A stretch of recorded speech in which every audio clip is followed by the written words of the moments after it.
Hi, everybody. My name is Christopher Archiopoli. My pronouns are he, him, his, and I welcome you all to King County Recovery Conversations.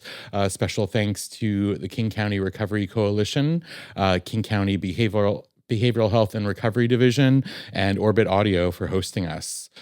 Today, my guest is Marshall Reinsch. He is a friend of mine. We met probably about a year ago, maybe a little bit more, a little bit less, somewhere in that range. He was volunteering at Pure Seattle, where we both have volunteered and received services. And I think what initially got his attention was not me so much as my dog, Ada. I think he keyed in on this adorable puppy that I brought in, and we connected over her. And it's turned into a friendship and professional overlap. And yeah, I'm grateful to have you here today. Thanks for having me. I appreciate it. Yeah. So Marshall, I want to give you the opportunity to tell your own story and introduce yourself to the folks listening and watching. That can really be however you want it to be. So tell us who you are. Certainly. So my name is Marshall Reinsch, he, him pronouns. I'm from the Midwest originally.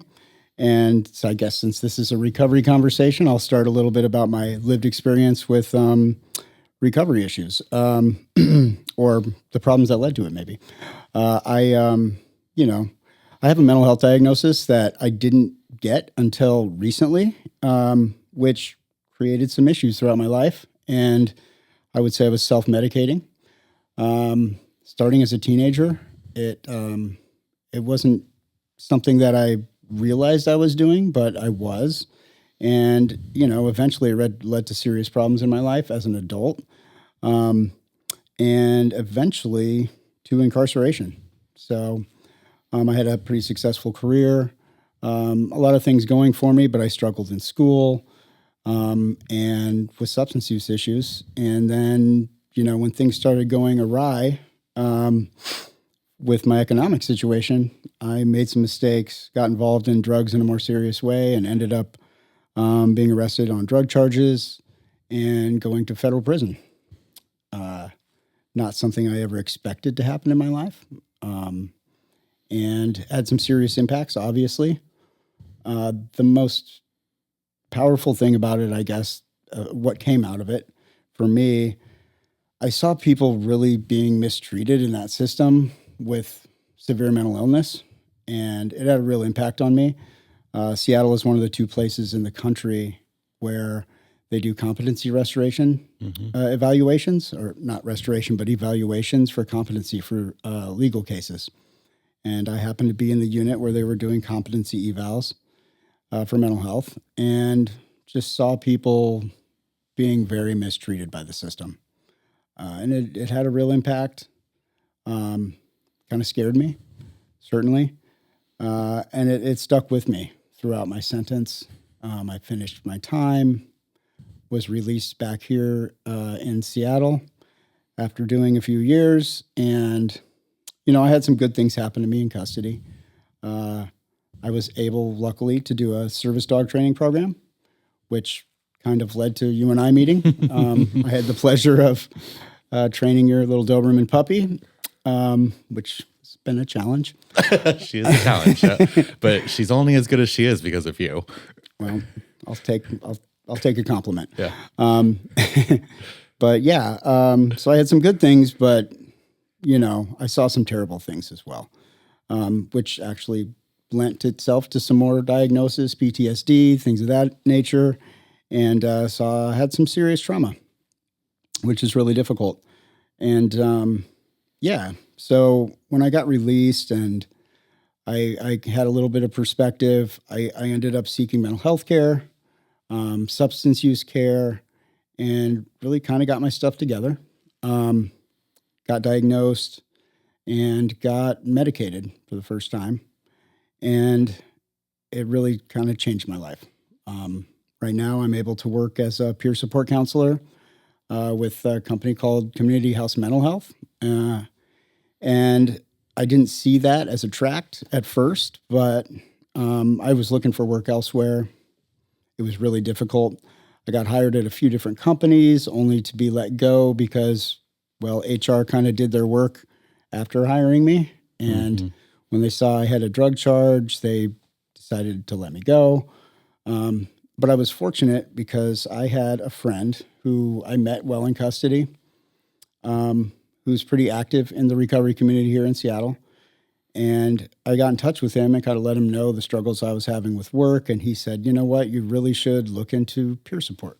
So I just started doing the training while I was looking for other jobs, did all the prerequisites. And when all the cards had fallen and I didn't have any other options, I applied to get the full-time training done and started applying for jobs that I thought were relevant for my lived experience. And the job I really wanted was the one I landed at, which is a competency restoration program here in King County. We're the only folks doing it in the county. It's an alternative to Western State Hospital for people that have been arrested on a felony. Their attorneys or somebody along the line in their legal process raises an issue saying, hey, it looks like this person might be experiencing some mental health challenges. And the court intervenes and puts all their stuff on hold. They get a psychiatric eval for the person. And at that point, if they're deemed not competent to proceed with their court hearings, normally they would sit in jail waiting for an indeterminate amount of time for a bed to open at Western State. Right. And Western State is a pretty serious place to be as well. So basically the states come up with an alternative to that, which is an outpatient program. So we work with people that are incarcerated waiting for this to happen, and somebody from DSHS will interview them, determine that they might be a good fit for our program, and then we'll get them out of jail. We house them, provide psychiatric care, case management, and a real strong lean into peer support, which I think has been a great benefit add to the program. And we're experiencing some really good outcomes, which I'm pretty excited to be part of. Folks are really seeing some things turn around for them in the short 90 days that we have them. And my lived experience is right in line with the folks that I'm working with, which is really exciting. I'm able to really lean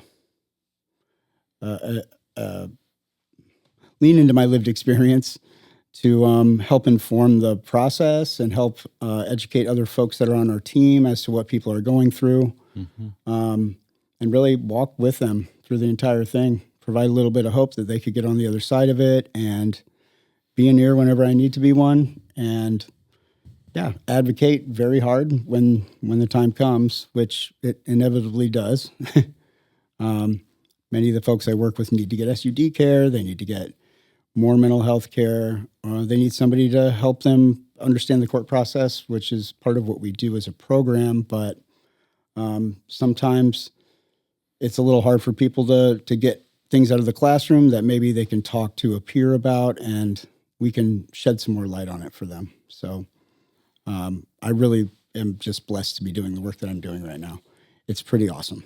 And we're growing our peer team. So yeah, it's amazing work, and thank you for doing it. I mean, I think one of the things that you said about walking alongside somebody, I think people with substance use challenges, behavioral health challenges, people who have had involvement with the criminal legal system are not used to somebody walking with them. I think people in those situations generally are used to being told what to do, not being accompanied and asked what they want to do. And that's a huge part of it is, people, they really thrive when they have a little bit of autonomy and choice and, the option to direct what they want their recovery to look like. And a lot of times the system is telling them how they want it to be. Right. And if you give people the option and help them empower themselves, it really lends itself to better outcomes. When people take control of their own recovery, that's when you see people flourish. Yeah, absolutely. I mean, I don't know about you, but I don't like following instructions. I like to do things the way that I want to do them, and I, sometimes it takes a little longer because of it. But I'm more successful and I'm more invested in the outcome when I've kind of made those decisions on my own. Absolutely. Yeah, when it comes to authority, I can be somewhat of a contrarian as well. Yeah. I try not to do that at this point in my life, but yeah, empowerment's a huge thing, and that's a big part of what the peer role is supposed to do is be a voice for people when they can't be in the room. And I find that in my role oftentimes because it is a compliance-based program. So there are conversations that are happening where the peer that I'm working with is not there and doesn't have a voice. And my role is to get to know those folks as well as possible so that when they're not there, I can advocate for what they want their recovery to look like. Yeah. So, if a case manager or a public defender is working with somebody that, is justice involved and they're trying to avoid them going to Western State, Yes. like how would they connect with your program? Like what would be the best way for them Well, to get involved so with Community House? all of our referrals actually come through the court system. So the way it works is anytime somebody is arrested and competency is raised by the court, DSHS gets a list of folks that are in that situation. And they have forensic navigators who go and interview those folks and refer them to the court. Ultimately, the judge, the prosecutor, and the defense attorney put their heads together and make a decision as to whether or not somebody's going to get outpatient care or stay in the inpatient tract. Okay. So we are kind of a pilot program. I think we're the only place in King County doing it right now. We're funded through the True Blood litigation, which, people were just sitting in jail way too long. They're having their due process rights violated. So the feds came in, put the state under a consent decree, and there are some fines involved. Our program is actually funded through the fines that have been levied against the state through the True Blood litigation. Yeah, which are significant. I mean, they're bringing in a lot of money because they still haven't fixed the problem. Right. I mean, we're a viable solution to that problem, and we are seeing a lot of success. I think we have close to a 50% competency rate after 90 days, which is really good. Yeah, I mean, 50% of the people that finish our program that don't, end up violating somehow. That is still a very high risk success rate for any sort of social service program. It's been really inspiring. We've had people completely turn their lives around in 90 days, go from homeless, not having their children, actively addicted to serious drugs, fentanyl, methamphetamines, and within 90 days, we've got them on a permanent housing track. In college, actually.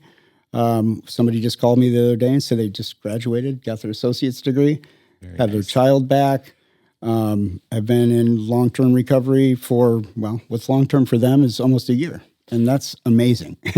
So absolutely. I mean, there are times for me where a year seemed like an eternity, and I imagine that's a lot of people's stories. So it should be celebrated. It's been very inspiring to see people succeed.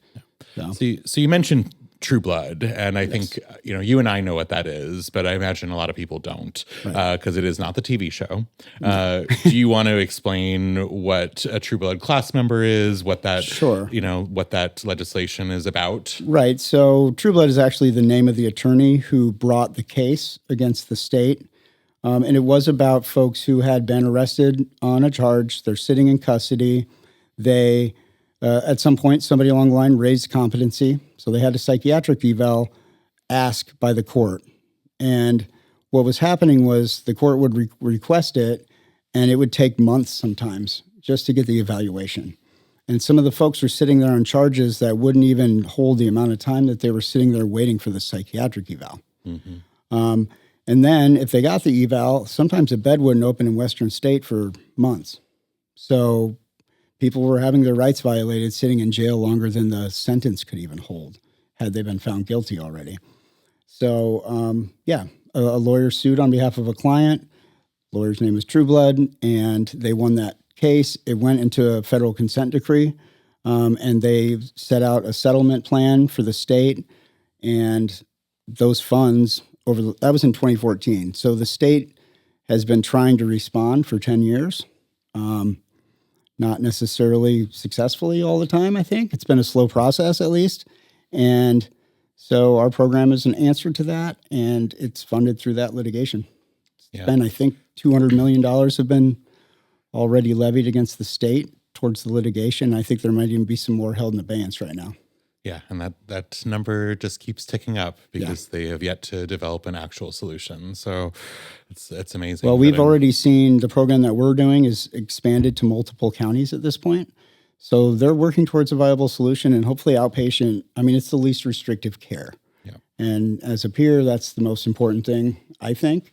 People who have some freedom, some autonomy to change, they're going to do it better in the community than in custody if it's the right fit for them. And I think a lot of people, it is the right fit. Yeah. So before we sat down, we were kind of talking about Community House and how, if I didn't know you, I don't know that I would even know that organization exists. And, sure. I was looking through the website before we came over here, and, I was really amazed by the types and number of services that you all provide. Right. Do you want to talk a little bit more about what else Sure. Community House does? And, why do you, how can we get the message out about the amazing work that you all are doing? Right. So the program that I work in, we're part of Diversion Services. So we have 4 different departments within our diversion program. Outpatient competency is one of those. We also have a FPATH program, which is to help people avoid homelessness who have been involved in the justice system and have had competency issues. We also have a FHARPS program, which is forensic housing, which also works kind of alongside of FPATH, but it provides funding for folks who have got released from custody and would be at risk of homelessness. It gives them a chunk of money allocated to help them find housing that's stable for 6 months to a year so that they can get on their feet and avoid further implications around the justice system because they're unhoused. And then we also have a LINK program, which is a legal intervention network of care, which is for folks that have been deemed not competent. Don't quote me, but I believe twice in the last year and are on a misdemeanor charge. So the courts require them just to enroll in case management, see a case manager once a month for a year, and then those charges get dropped.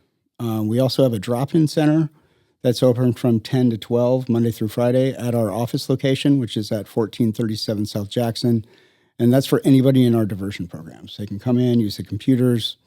Our staff rotates out who's going to be working there. And it's just getting off the ground, the drop-in center portion of it.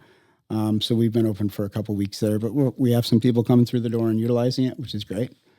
And that's our diversion services program. We also have a whole nother section of our company, which our offices are based at 23rd and Jackson in the Patricia K building.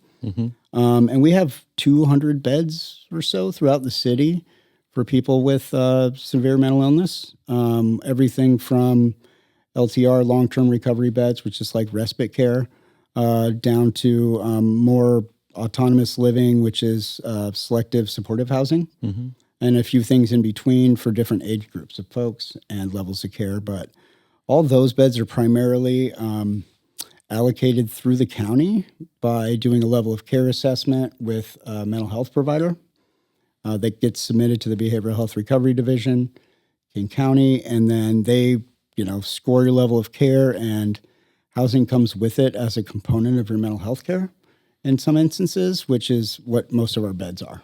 So I actually took an additional position with my company living in one of those buildings. So I'm a live-in assistant property manager for a selective supportive housing building, which has 44 units for people with mental health needs. And it's been a whole other journey. I'm sure. I'm sure. It's actually been great. I've got a good relationship with all the tenants so far, and it's the staff. It's staffed during the day with case management and supportive housing specialists, but I'm who's there in the evenings, on the weekends, and it's been really cool to play an additional supportive role for some people that really need connection. So it's been cool. But yeah, I think our company's doing amazing work in the community. Yeah. We're actually expanding. We also have a couple buildings that are just for workforce housing. So they're like MFTE buildings. If you're working full time, but you're still experiencing some financial needs for housing, we can get you in there too. Yeah, it's amazing. Yeah, it's pretty cool. We need more of it. I mean, I think that, social services are, being, having funding taken away, having funding at risk, and there's an overwhelming need. And that's, to me, seems to be like a bipartisan acceptance that there's an overwhelming need to help people. I think you're right about that. Hopefully some bipartisan agreement on how to address it too, but we'll see. That is the big question. So, kind of moving away from your work, Right. What do you, empathy is a big part of being a peer. Right now in our society, there is an empathy gap. Empathy is out of fashion. How do we work against that, and how do we work to continue being empathetic and not lose that with everything that's going on around us? I mean, I'm kind of a firm believer in that actual human interaction, one-on-one or in groups. Getting away from doing everything on social media it's a huge factor in that, I think. Mm-hmm. It's a lot easier to not have feelings towards somebody that are genuine and strong when you don't actually know them as a person. I mean, I personally build a lot of connection just from sitting across the table from somebody and having a good conversation. I also feel like getting together in groups where, you've had some communal cause, whether it's helping other people. For me, it's just been huge. Volunteer work. I mean, I meet the best people volunteering. Mm-hmm. Case in point, you through peer.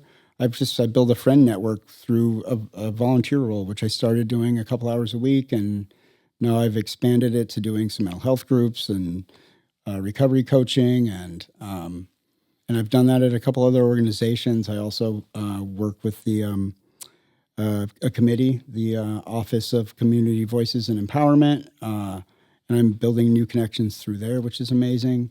So I think getting involved is a huge part of that, and hopefully people realize that just getting involved online is not the way to do it. Right. When you sit in a room with somebody, it's a lot easier to understand and feel what they're feeling. So hopefully we can make that happen more in our society. Yeah, talking is a really important thing, and I don't think that we do enough talking, but we also don't do enough listening. And I think that that's a huge gap in terms of developing understanding of each other. Absolutely.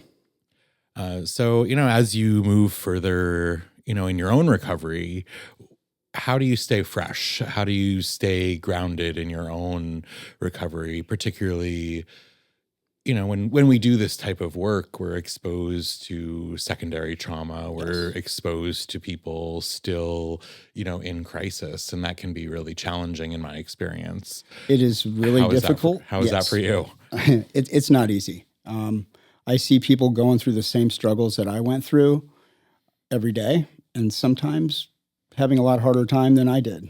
And I didn't have somebody advocating for me every step of the way, which I feel, just really honored to be able to do that for people.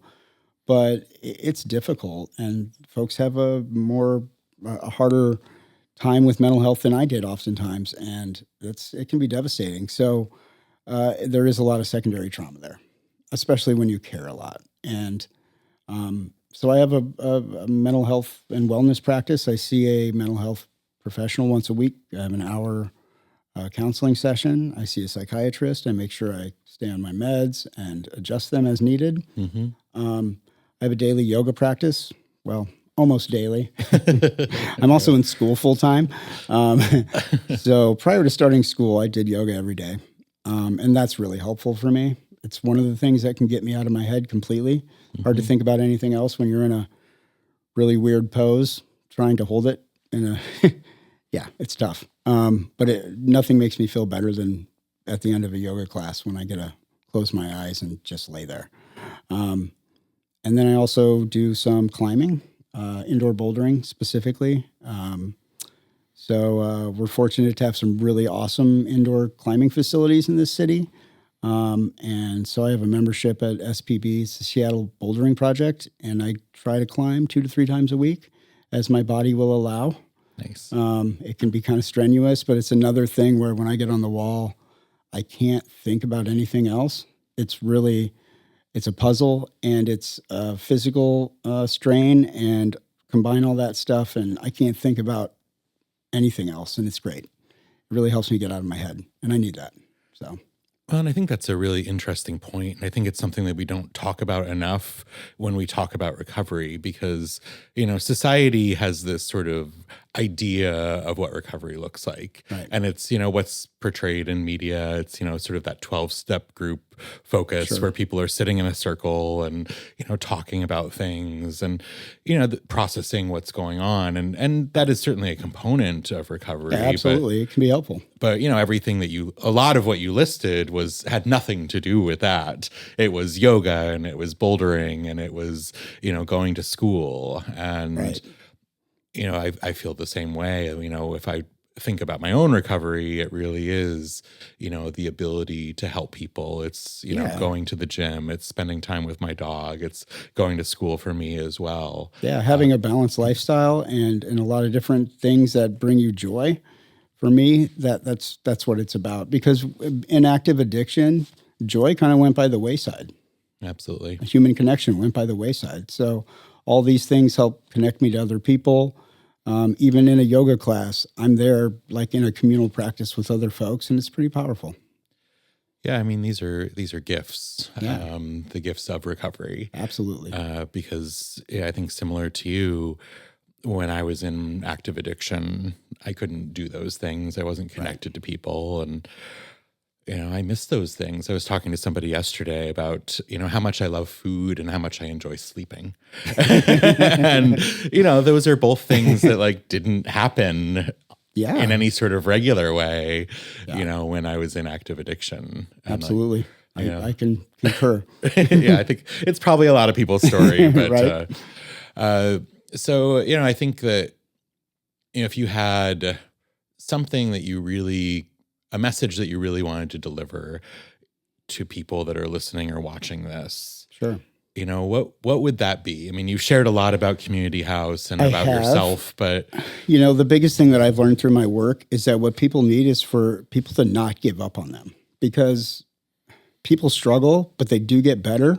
And it may take some time. It may take multiple opportunities for them to fail in what looks like failure, but to stumble. And if you stick with people, they will surprise you oftentimes. And I've seen it through my work, and I've seen it in my personal life. So it's pretty powerful stuff. Yeah, thank you for sharing that, because again, I think it's something that people forget. Yeah, absolutely. I think when I think about, we're in Pioneer Square right now down in the heart of Seattle. And, when you walk around our city, it's easy to, I mean, I don't know about you, but for me, I see the people. But when I hear other people talk about people who are living unhoused, people who are living unsheltered, the language that is used makes it clear that a lot of people have forgotten. Oh, absolutely. You hear a lot of dehumanizing language used. And if you humanize people and you give them a voice and you give them chances, people will surprise you. Yeah, it's important to remember that we're all humans and that we are all just, 1 to 2 paychecks away from exactly where they are. Yeah. Some of us more than others. Yeah. I mean, I like to tell people, I like to remind, as when I tell my own story, and I think you sort of alluded to it in telling your own, my life didn't devolve over the course of years. It devolved over the course of months. Right. I went from being, successfully employed, top of my career, killing it and by many accounts, to within a few months losing basically everything. Yeah, same here. And it doesn't take that long. I mean, it looked like I had it together at least. Yeah. It came crashing down pretty quickly. So. Yeah. Well, and when you build things on a house of cards, that's often, it crumbles quite quickly. There you have it. But I know for myself, having, the foundation of friends and community, Yes. Like, for example, I mean, today, like you were not my original guest for today. Yeah. I had somebody who canceled last minute and, because of, personal stuff. But, I texted a bunch of people and, like you came through and other people probably would have come through, but somebody was going to say yes. But I had people, and that's not something I used to have. Yeah, absolutely. And I was happy to get your message. Yeah, I'm grateful for you to be people. It's great to be here. I appreciate this conversation. Yeah. Well, as we wind down, I'm going to ask you just one more question. Okay, shoot. What's next? Well, like I said, I am in school full time. So I'm doing the behavioral health program at behavioral science program at Seattle Central Community College. And then I have a goal of applying for a master's program at Seattle U, UW eventually. And yeah, onward and both upward. Great schools. Yeah, both great schools. I considered both. So, yeah. But hopefully a little more education will allow me to, maybe expand my reach a little bit.